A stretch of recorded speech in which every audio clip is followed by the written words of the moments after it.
Is it okay to shape my eyebrows?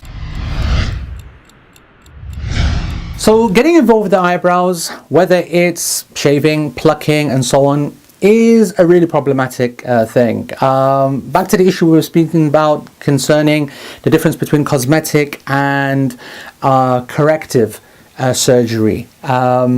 The playing around with eyebrows and trying to shape them and thin them and elongate them and all this kind of nonsense, and by extension, as I mentioned before, with playing with the teeth to an extent of taking it to an unnatural fashion and dealing with the hair by adding extensions, etc.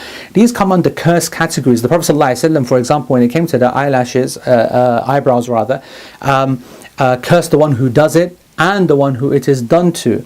That's the position of the majority of scholars, that it is completely impermissible. Yeah, there were a few that said, well, you know, there is an exception. The exception is if the husband commands the wife or vice versa, you know, and for them, because of their own attraction or whatever, then that's allowed, because everything's allowed between husbands or whatever. And this is really a dangerous area as well, when you keep using the marital relationship as an exception to all the laws, whatever. This shows a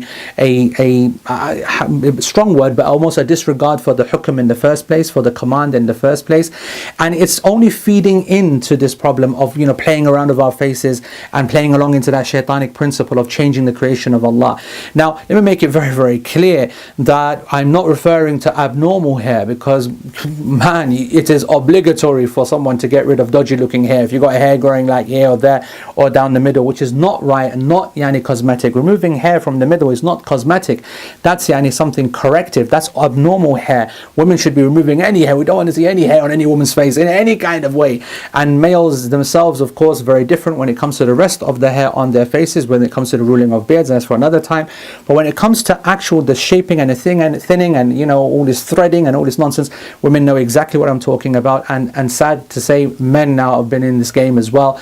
Then the cosmetic use of this is something which is impermissible. It should be avoided. And I don't like this idea that scholars are giving a kind of like a foot in. And I'm not saying that it's a tiny few. Some even classical scholars suggested that it could be allowed for the husband, or it's makruh, whatever. I say, listen, time to get control of these criteria, time to really, you know, get a handle on the self-esteem issues that we have when it comes to looks, and not become so from both sides, not just women feeling that, but also men and what they expect and what they're demanding from their women. That's really weird as well.